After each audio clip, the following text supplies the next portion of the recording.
to come here once again and share some of my views. The theme of the series Karmayoga has direct impact on our day-to-day life. Speakers before me have shared their thoughts on several aspects of Karmayoga, and let me offer a bit of mine at the lotus feet of the Mother and Sri Aurobindo. We humans live primarily on two planes, the material and the spiritual. We are always caught in the world of dualities, and truly speaking, we cannot exist without them. In divine reality, they are extremely and intricately woven into a kind of a fabric for a greater and higher divine purpose. However, to our ignorant minds, in conflict of the dualities, they appear to be entirely separate and disconnected. Traditional wisdom tells us to renounce the material world, get away from pain and suffering, enter the spiritual world and find divine in yourself, and be from the cycles of birth and rebirth. Sri Aurobindo's yoga is collective yoga, the Purna yoga, the yoga of perfection, the Purna Advaita. And here in integral yoga, all life is yoga. To do this, we need not run away from the society, from our responsibilities and duties, and seek individual salvation and expect the divine life upon earth to happen. All we need is a paradigm shift in our thinking, in our attitude and approach. In our day-to-day life, we live with our average human consciousness, and that is separate from our true self. And we are actually led by the common habits of mind, life, and body, which actually are the laws of ignorance.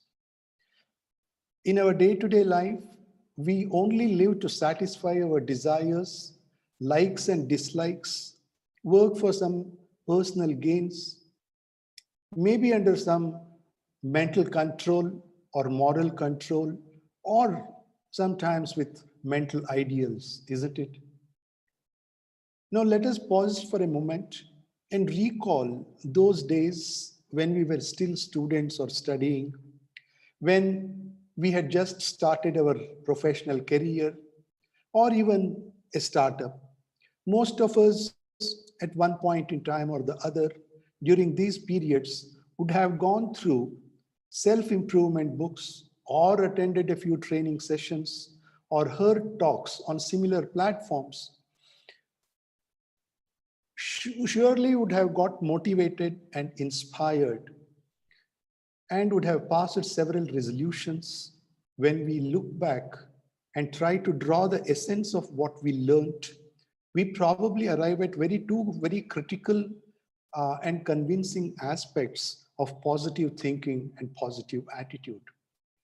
Of course, at that point in time, the spiritual touch was not there, but still the positive thinking and positive attitude were two critical aspects. We were told that these are required to be successful in our business, to achieve goals, to achieve our target, to be successful in our profession, and also probably in the administrative hierarchy to reach higher positions and so on. This, we know, it never had a spiritual touch with it, because the sense of always expectation or the sense of I was always involved in it.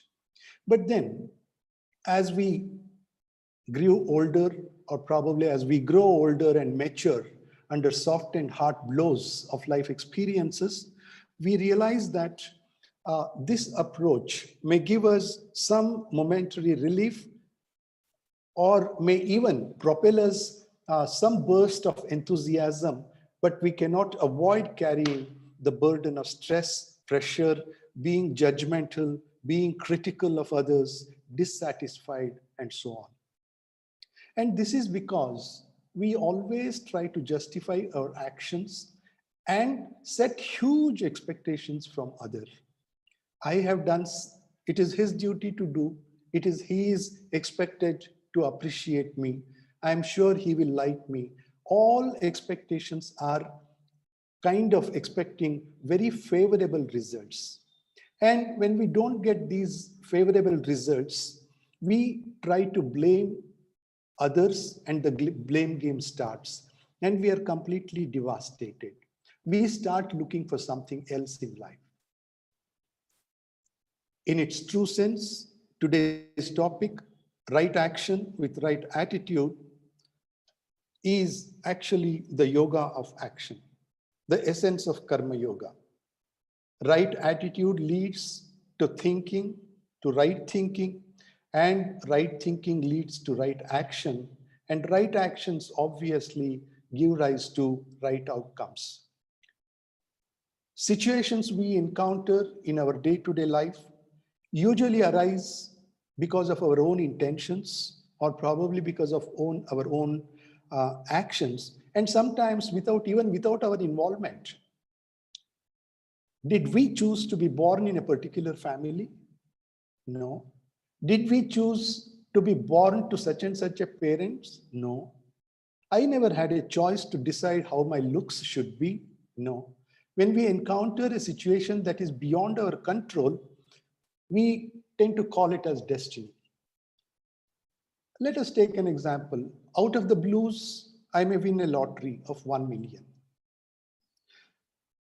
While purchasing the lottery ticket, I may be aspiring or I may wish that this ticket should win me a lottery, but I had no choice in picking up a particular lottery ticket that this would give me a win. No, I didn't have a choice.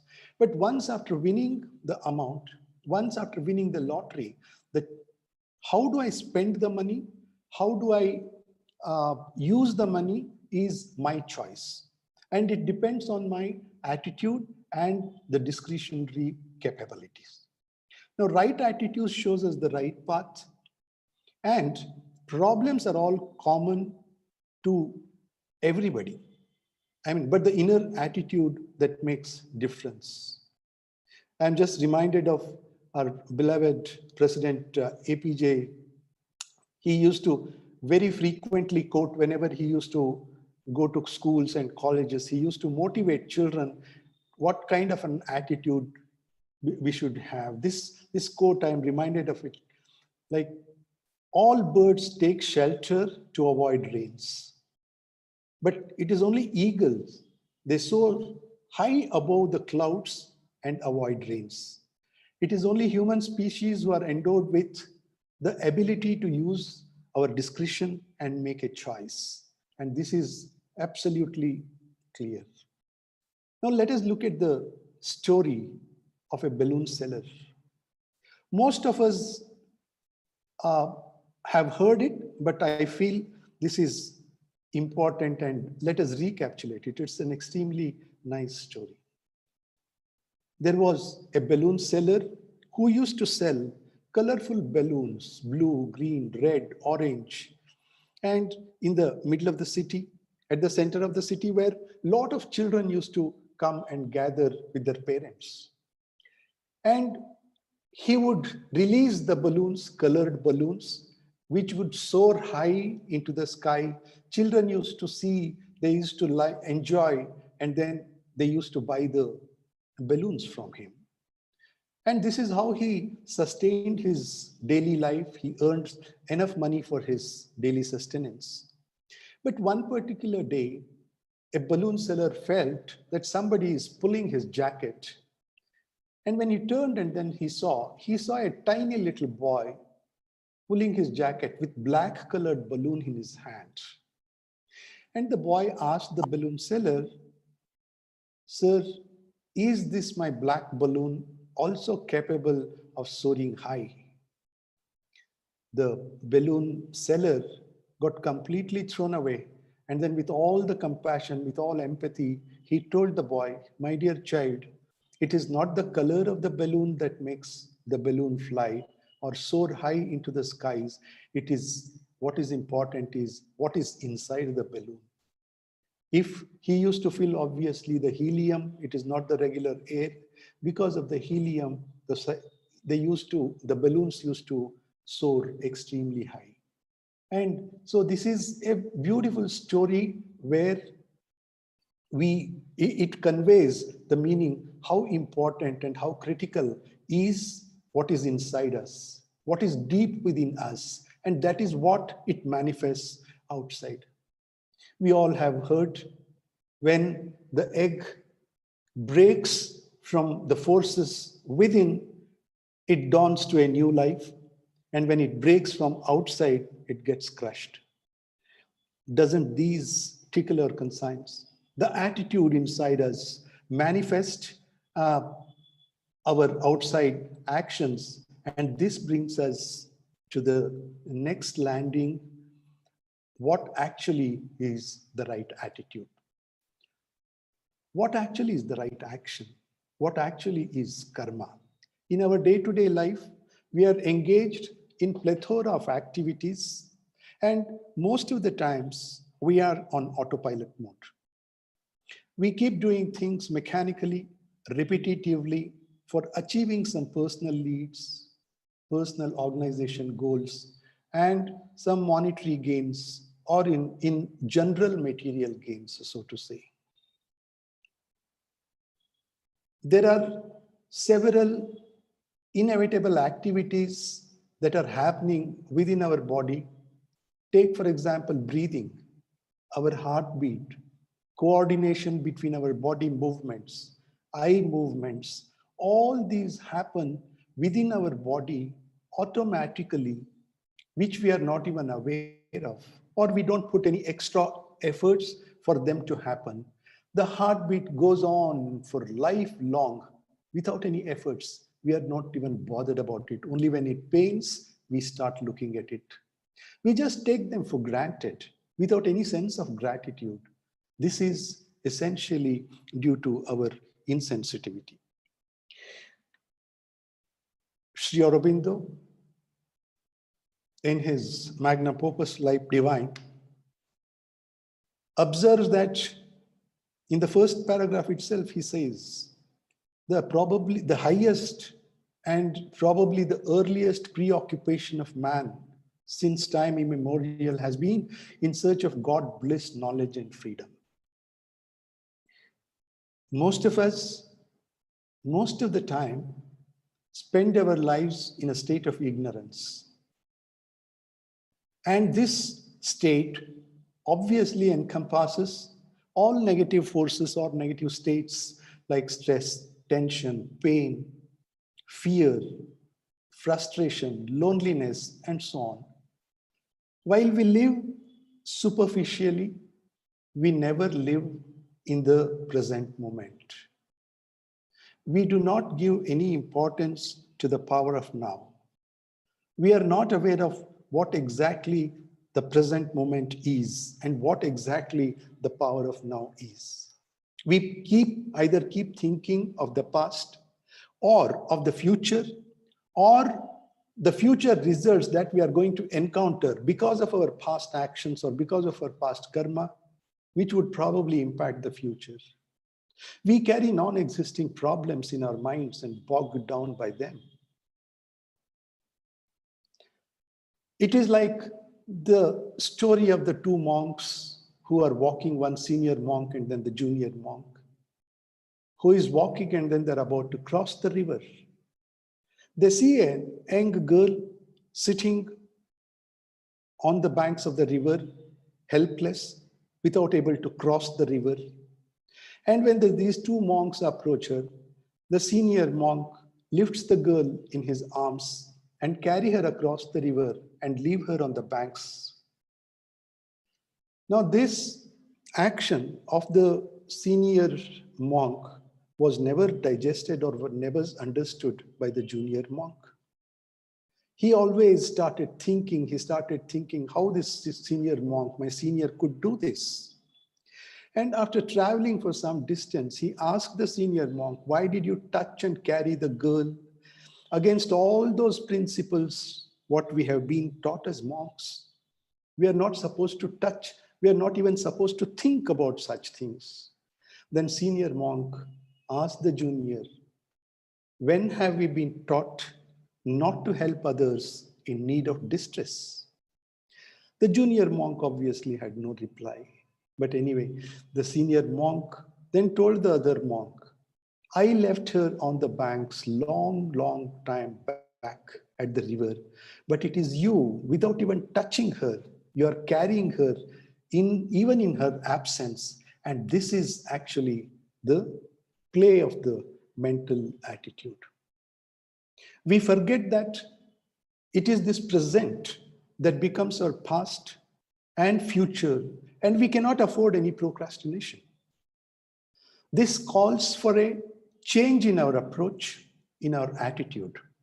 This calls for transformation of our nature. When we are conscious of the present moment, we are actually connected to all the surroundings and probably which brings out the hidden, innovative, creative best in us. And when our instruments of work, the karmendriyas, our hands, legs, eyes, and whole body become conscious of the present moment, and the capacity for work may seem to have no bounds at all. Even if you take according to science, how does it define work? It considers work as done only when the force acts on an object and there is a displacement in the object. That means there is a change in the position of the object from X position to Y position, or there is a movement. If the movement is in the same direction of the applied force, then we call it as positive work, or if it is the other way, it is the negative work, right? And doesn't it apply in the spiritual work also? It does apply in our spiritual work also, even in the yoga. The force, the conscious force, our ardent aspiration, intense aspiration, what we apply as a force. And if there is no displacement, if there is no upward movement, or if we do not grow or rise in our state of consciousness, from the present state of consciousness, the work has not to be done. It is the spiritual work. So even in spirituality, when we talk about applying a conscious force, and then the work, what we expect and then what we anticipate is at least to raise is from the present existing ordinary state of mind to a higher state of mind. The present moment, to be in the present, is the most important thing. Automatically the past, the future, everything will take care of themselves. Being in the present is an attitude. What happens? We need to focus everything. People say that you have to take a holistic look, but Aurobindo says we have to take an integral look. There is a subtle difference between holistic look and an integral look. In holistic look, you actually take everything that encompasses around you and then probably understand the collage of them and then make your own interpretation. But in an integral view, though you take from all the surroundings, all aspects, the essence of all the surroundings, what we have, but they all focus on one particular point, and that should be the integral view. The power of now or the power of present moment is absolutely important. Just for example, take the game of pole vault, where the athlete crosses the high barrier with the help of a flexible pole. And this sport cannot be played if one's focus is distracted or is not in the present moment. All things have to happen simultaneously or in a fraction of a second. The height judgment, the running distance. And there is a particular spot where he has to place his pole and then take the leap. And this leaping from the right spot, the flexibility of the body corresponding to the bending of the pole in the opposite direction, and the mind-body coordination are extremely critical. If all these things together do not act, do not respond positively with the power of now, or with the presence of at the present moment, which is the core of body consciousness, the athlete will not succeed in crossing over the barrier. And next attitude, which actually comes to my mind, is the respecting of the matter that is surrounding us. Without matter, the manifestation would not be possible at all. Establishing harmony between them actually is absolutely critical in integral yoga.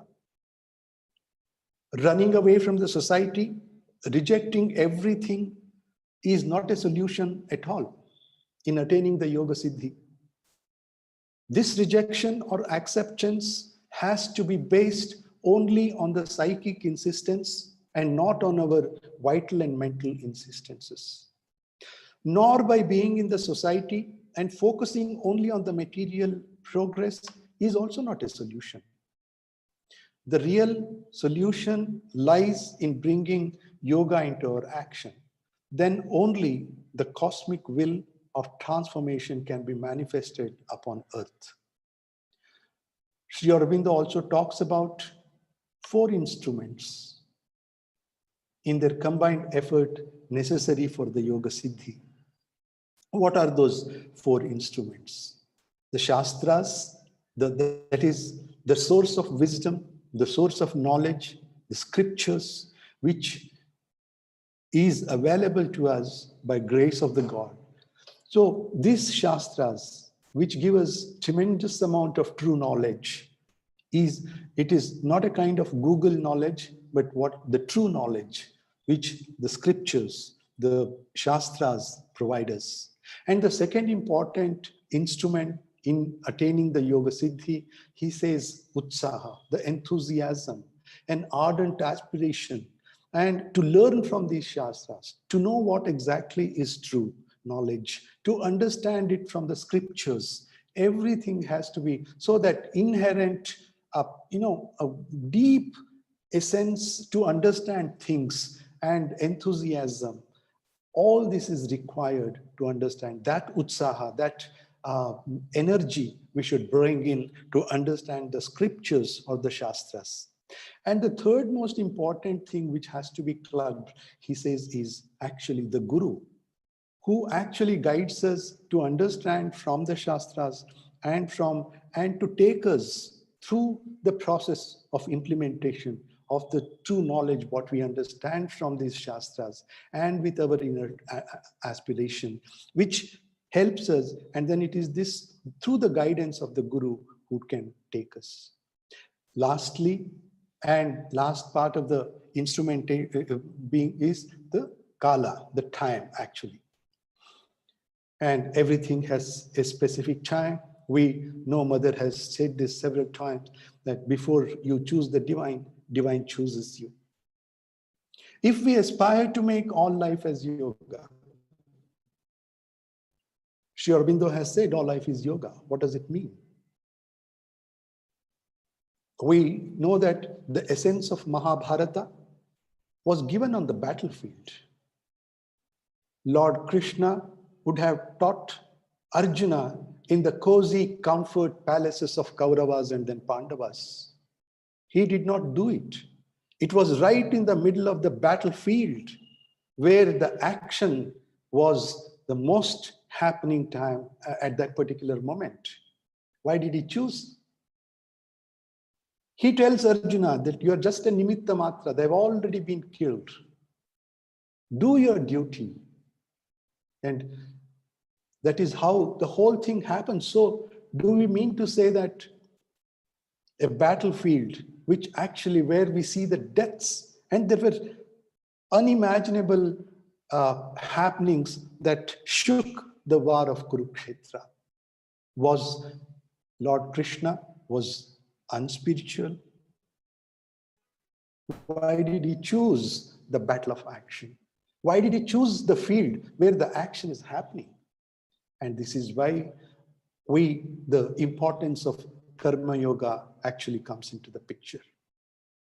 If we aspire to make all life as yoga, and the right attitude behind the action has to be egoless and selfless and completely dedicated to the divine without having any expectations about the outcome.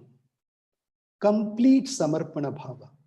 The attitude that every activity done is for the divine, and everything that happens for me is for my best, and is the underlying principle of Karma Yoga. By doing things within the framework of ethics and moral does not qualify us for Karma Yoga, as I may still have my selfish interest embedded in my actions without offering it to the divine. We hear the ethics of canons of ethics. We hear so many things, moral things, ethics, everything. It's absolutely perfect. We may be absolutely in the frameworks of morality.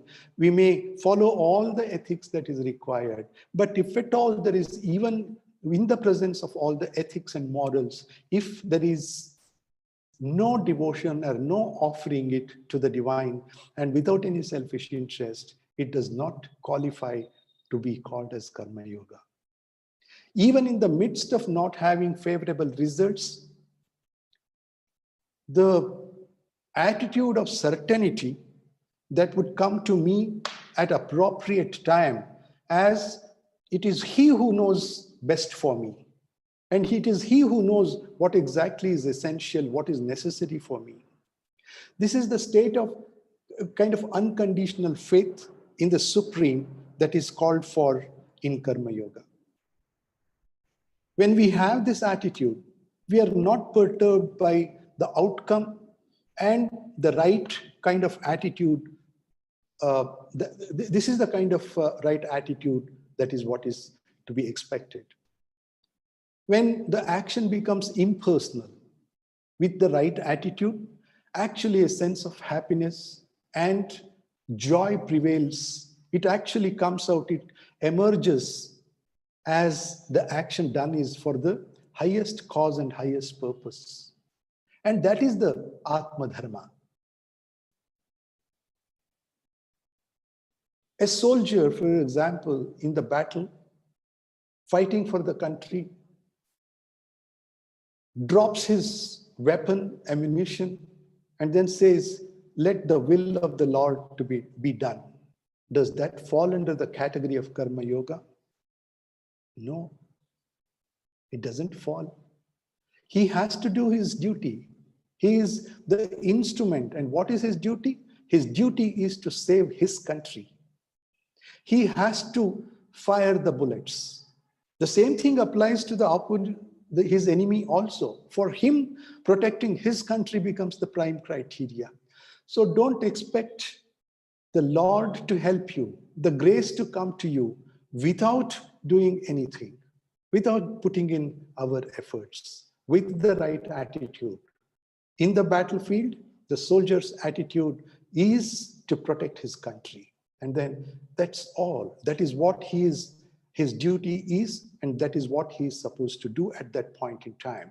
With the complete presence of mind, he has to carry out what he has, what his Atma Dharma is. We also should note that the opposite of happiness is not sorrow. Is sorrow. And this sorrow comes to us because of our ignorance. We human beings have tendency to enjoy tamas and resist change and never leave our comfort zone at all. We take pride in patting our own back and also have lots of expectations from others. When our expectations fail us, we enter in the worlds of sorrow.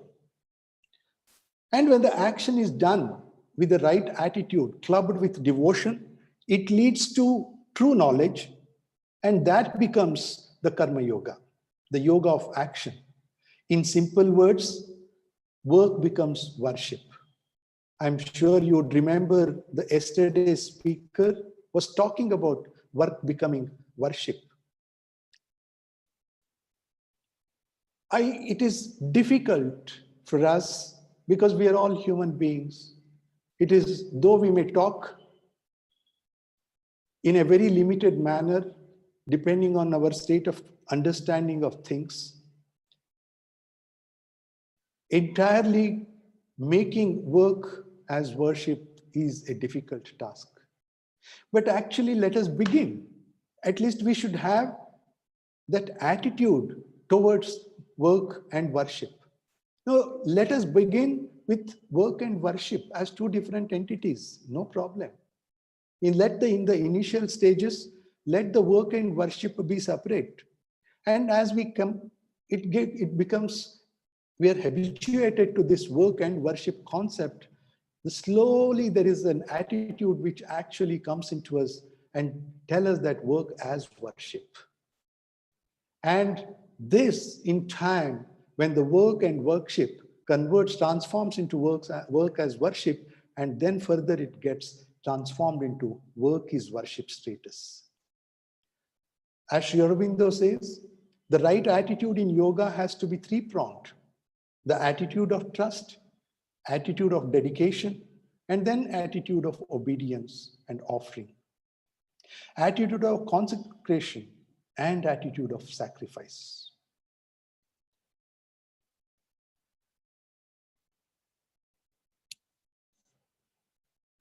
We offer every human activity to the will of the Supreme in the synthesis of yoga. Sri Aurobindo writes, work or action done without right attitude is like a thick heap of damp logs of wood from which the flame cannot leap.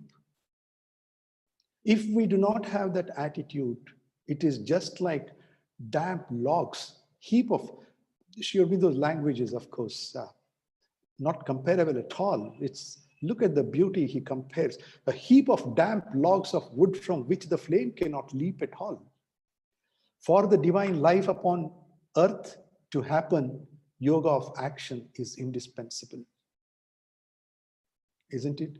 We cannot negate the matter because the Supreme Lord, the Supreme Truth Consciousness, from the summit of its consciousness comes down, descends down into the matter, and then evolves through the matter, and then the evolutionary process starts. How can we reject matter? Matter is the foundation. Matter is the fundamental thing. It is through which the manifestations to happen. It is through which the divine life upon earth has to manifest. The yoga of action calls for sacrifice, forgiveness, humility, and not self-aggrandizing and boasting, etc. Our thoughts, emotions, physical and mental activities, state of happiness, our mind games are all extremely intricate, well connected to the state of our consciousness.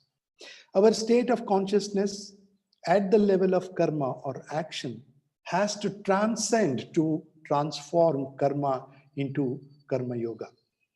Sri Aurobindo refers to Karma Yoga also as the yoga of spiritual action, which begins when there is luminosity or luminous aware of the guide and the guidance, when one feels the power of working with oneself as the instrument and participant of the divine.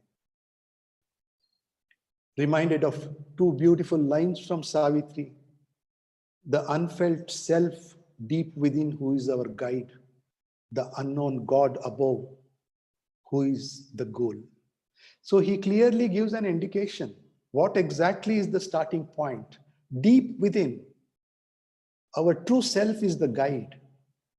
And up above, the unknown God is the goal. So between this guide who is deep within and the God above actually is our adventure of consciousness, is our spiritual journey, is our evolutionary progress. And what is the starting point? The starting point is actually the fountainhead of happiness, which is the true happiness. When we start the right actions, we understand when we start with the right attitude, right actions are preceded by the right thoughts, and right thoughts actually are preceded by the positive thinking, positive attitude, and then positive attitude actually is triggered out of this true inner happiness, what we call it as our true self, deep within, and the source of true happiness germinates by becoming one with our true self. So the first stage of 3 steps of transformation, what Sri Aurobindo talks of the 3 steps, psychicization, spiritualization, and supramentalization. The first step is psychicization. That is what we just talked about, the unfelt self who is deep within. So that is where, we all remember that Sri Aurobindo says, my yoga starts where all other yogas stop. And this is what it means. The first step itself is understanding becoming one with the deep inside with our true self. Now let us look at the few types of attitudes to be fostered in Karma Yoga. The attitude of right action, Swadharma Buddhi, our conscious choice to do the right as per our Atma Dharma. This is absolutely important. And we looked at the example of a soldier battling for his country and his right attitude. He has to fight for the country. He can not remain silent.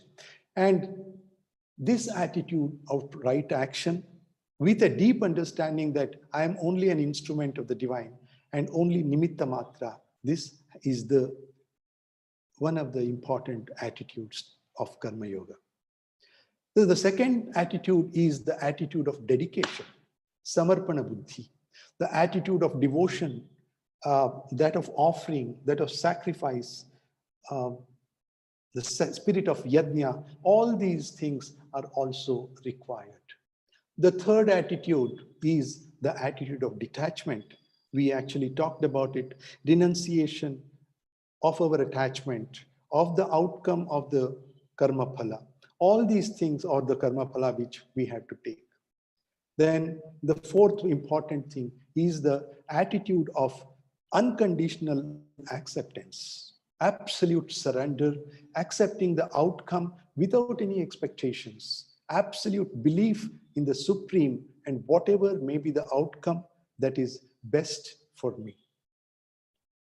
There is one more important attitude, the attitude of equanimity, samatvam. As always, being in a happy state, irrespective of the outcome of our action, is actually the state of highest blessedness. It is not that we have to do things we dislike. This is what Sri Aurobindo says. It is not that we have to do things we dislike, but we have to cease to dislike. What a beautiful sentence it is. To do things only what we like reflects the domination of our vital and untransformed natures. In this state of equanimity, we are able to transcend the conflicts and do things joyfully as an offering to the divine. The pain or the joy, the good fortune or the ill fortune, the praise or the blame should all become a spontaneous sacrifice to the light, to the divine. This should happen not only at the mind level, but also from all parts of our being. What exactly are all parts of our being? We are not even aware of our all parts of our being. We actually, I will quickly summarize this, all parts of being. In Sri Aurobindo's yoga, we are all comprised of three systems. One is the surface system. Second one is the subliminal system. And third system comprising of series of ascending and descending orders. The surface system, which actually comprises of our physical, vital, and mental levels, only with the exterior consciousness.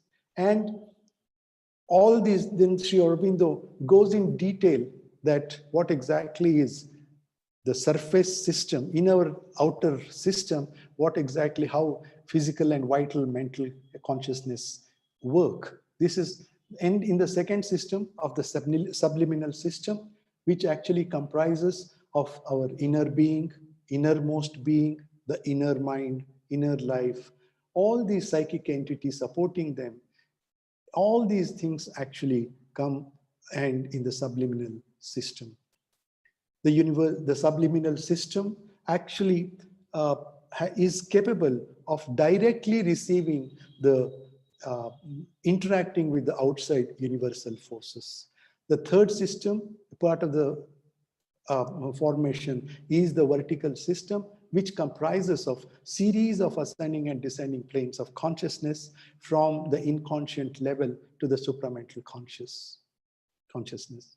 Sri Aurobindo has built a huge bridge, a beautiful highway to travel, to take up the journey within this. The distance, the gap, the chasm, as he calls, is extremely wide.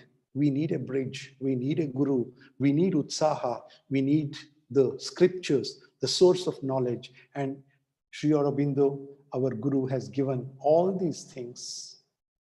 And one more important complementary thing that goes with equanimity is the endurance. For example, one of the important stepping stones for achieving equanimity, as it helps us to sustain attitude of being calm and quiet under all conditions. While being in the state of equanimity, Mother has given us several indications in her science teaching, giving her in Science of Living, stepping back and then see how the other, what exactly is the other point of view is. Only then it is possible for us to have integral vision, not only from our viewpoint, but also from the other's point of view. The Mother also talks about the attitude of absolute sincerity. This integral vision is not possible without absolute sincerity. True sincerity is possible only when we are not attached to the outcome, not biased, preferential, or repulsive. All things have to be concentrated to the divine. And the attitude of gratitude, the attitude of being humility under all circumstances is absolutely important. We talk about Samajaruna, we talk about Pitraruna, we talk about Devaruna. We take so much from the environment, we take so much from the society, we take so much, everything we take it for granted. When we know that we cannot survive 2 minutes without the air, without the prana, throughout our life, we keep using this beautifully converted oxygen, which is made available. And it is a different topic altogether, as how throughout the universe, all these universal constants are being maintained. How the quality of air is maintained, how percentage of oxygen is maintained through billions and billions of years. That is altogether a different subject.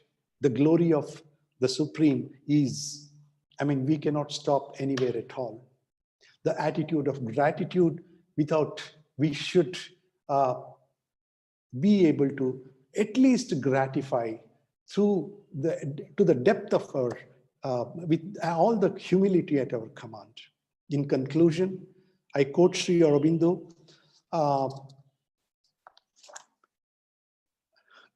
equality, renunciation of all desire for the fruit of our works, action done as a sacrifice to the Supreme Lord of our nature and all the nature.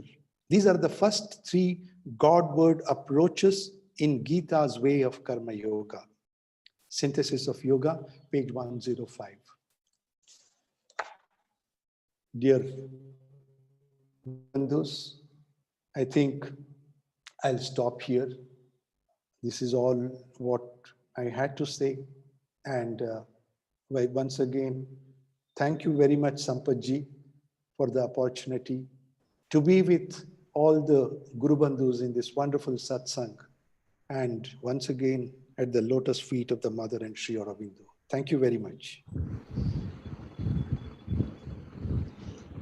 That was very thought-provoking, Doctor. I request James G to share his thoughts about this talk, after which we will take the question and answers. Yeah. To do that, it was a wonderful session. Explained so clearly the connection, the endless connection between attitude and action. The two facets endlessly revolve around the other. What we have inside us manifests outside. So a change of attitude is latently very, very necessary. And you've explained the different aspects of attitude and what is comprised within attitude. The need to be present, egoless action, respect for matter, these sort of things. It was a wonderful session. I enjoyed it immensely. And I'll leave it to questions now. Thank you. Thank you. Thank you, James G. The first question we have is from a participant from New Zealand who is new to the yoga of the mother, but feels drawn towards it. So his question is, what is the difference between Karma Yoga and the mother's yoga? Okay.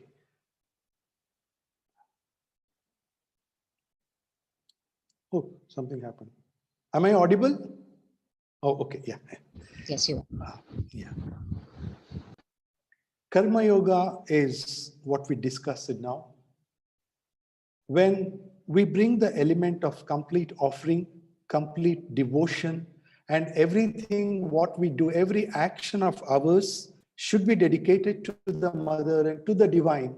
And without him or without his approval, nothing moves in the world. And that element of offering, that sense of devotion, that everything, whatever we do, the smallest action has to be dedicated to the Divine, and then without any expectation of the fruits, then it becomes the yoga of action. And that is the Karma Yoga. Sri Aurobindo's yoga and Mother's yoga are same. Sri Aurobindo's yoga is integral yoga, where actually, when he says all life is yoga, that means every action that gets involved, that comes in our way throughout our lifetime, has to become an yoga. He very clearly says that running away and then renunciating the world, renunciating the society in which we are living, we cannot run away from the society and seek only individual salvation. That is not yoga at all. Sri Aurobindo's yoga is collective yoga. It is not just the individual seeking of individual salvation, it is actually seeking of the collective salvation of the yoga, is the essence of integral yoga.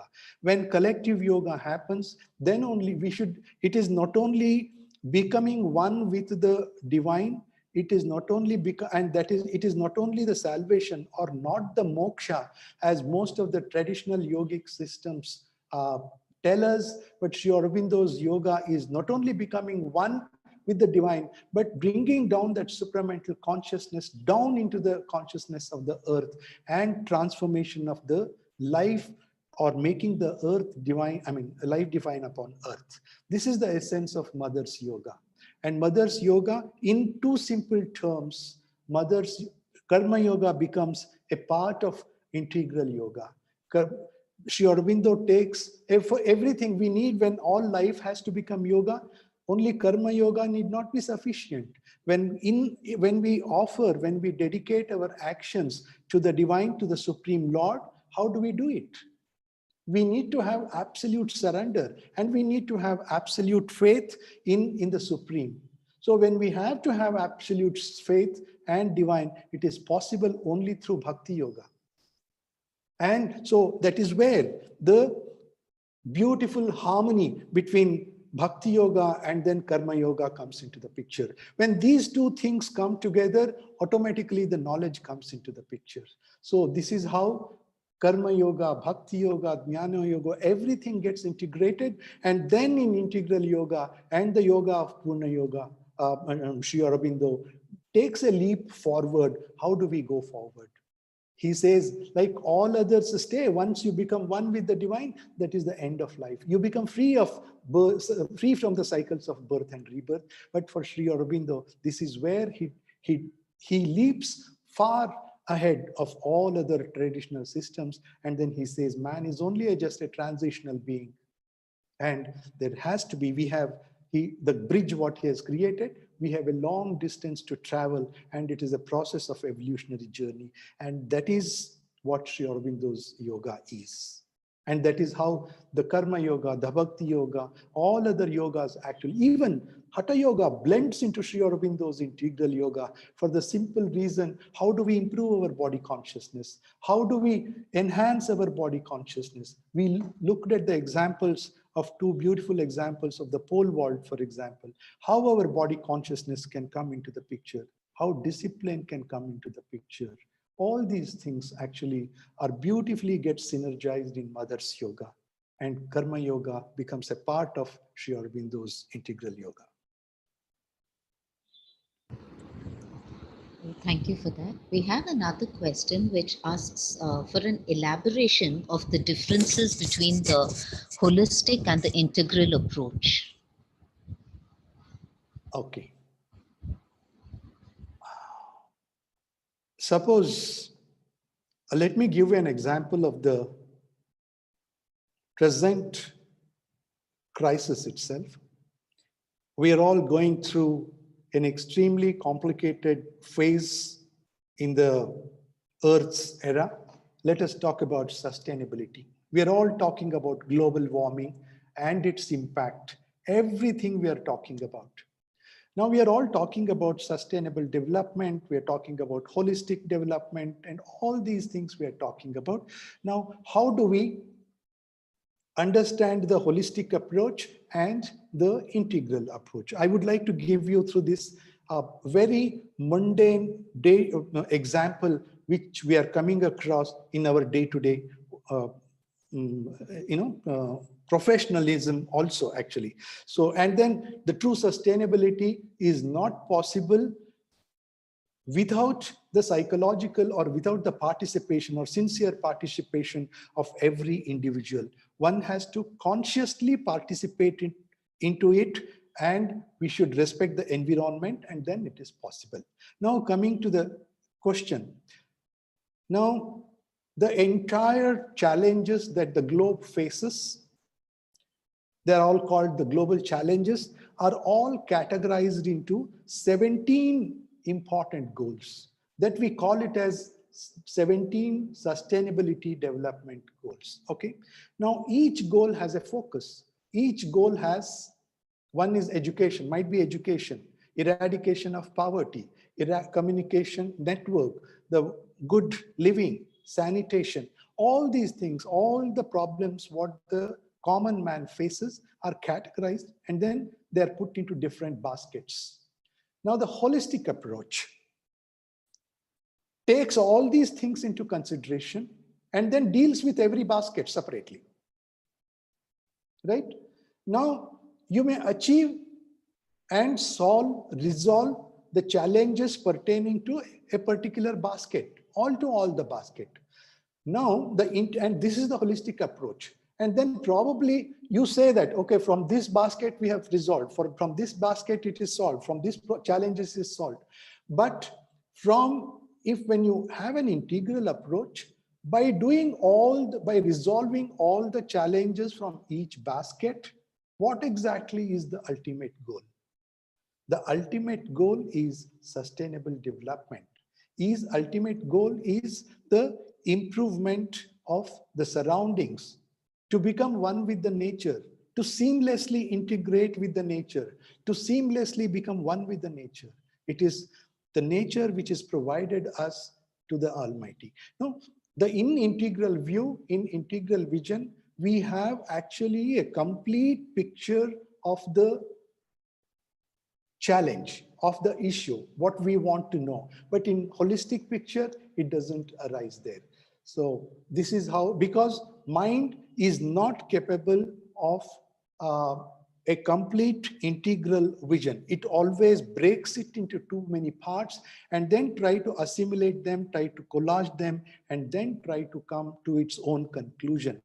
But in integral vision, it is the vision of the identity, and it is the understanding of the full truth. And it becomes possible only when we identify ourselves with the problem or with the challenge. And identification with the challenge or with the problem comes only when you're completely you become one with the state of consciousness, and then that is how you start identifying, and then you will have a complete integral vision.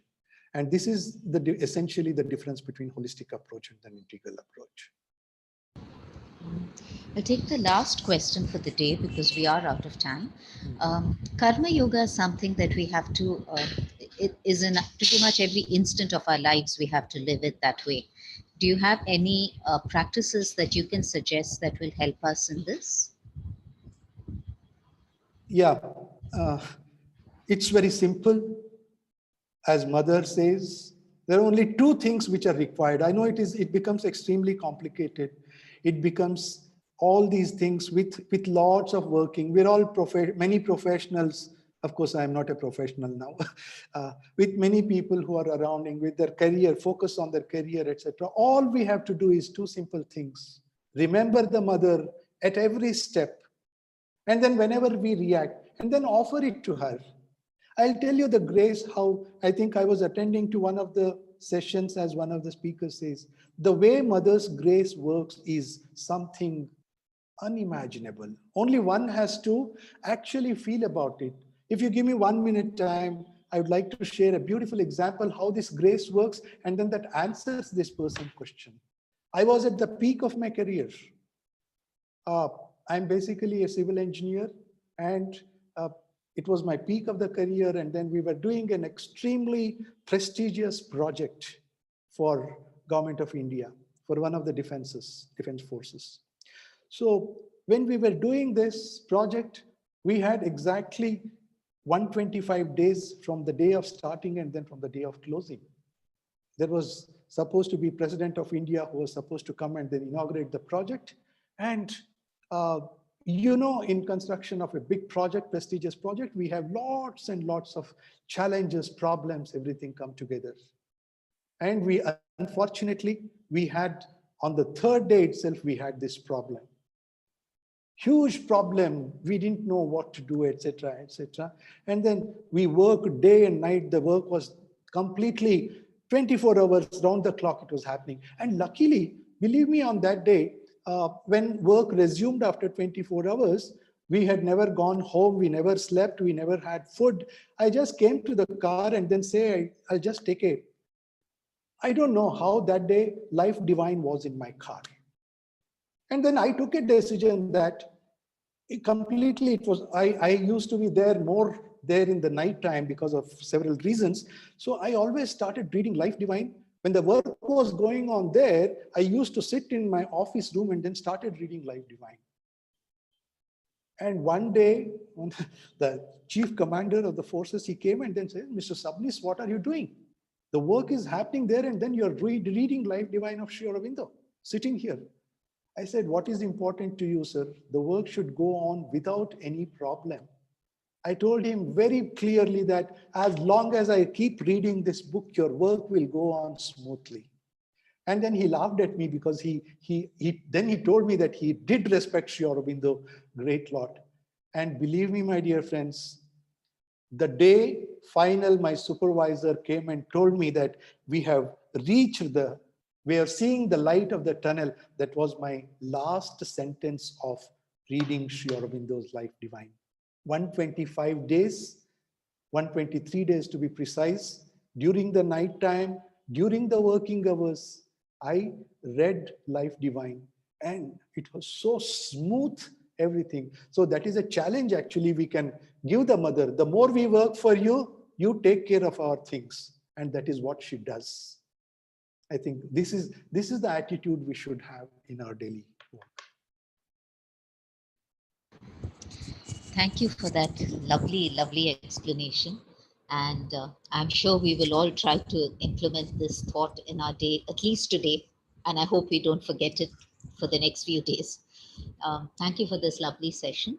I Thank you. request the participants to come back tomorrow. Namaste. Thank you very much.